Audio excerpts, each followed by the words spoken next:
ஷேய் நந்தி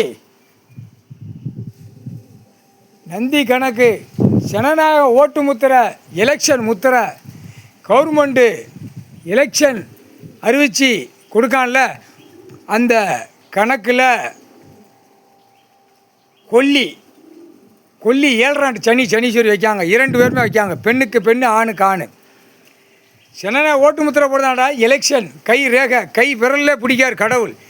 கை ரேகை கை விரலில் பிடிக்கார் கடவுள். 7 சனி அந்த பெருவரில் உட்காந்து ஆடுறா. 7 விரலை பிடிச்சி ஆட்டுறா. 7 சனி பெண்ணுக்கு பெண்ணு ஆணுக்கு ஆணு பிடிச்சி ஆட்டையில் எப்படி இருக்கும்? முக்கால் சத்தியம். இதில் கவர்மெண்ட் வேலாக்குற வாத்தியார் டீச்சர் பிடிச்சி ஆட்டி எடுக்கும். முக்கால் சத்தியம். இன்று நாளில் எல்லா ஸ்கூலு வாத்தியார் டீச்சர்களை உட்காந்து 7 சனீஸ்வரி பிடிச்சி ஆட்டுவான். நங்குன்னு ஆட்டையில் கவர்மெண்ட் வேலையா? இப்போ பார் என்ன ஆட்டுதுன்னு. 7 சனீஸ்வரி முக்கால் சத்தியம்.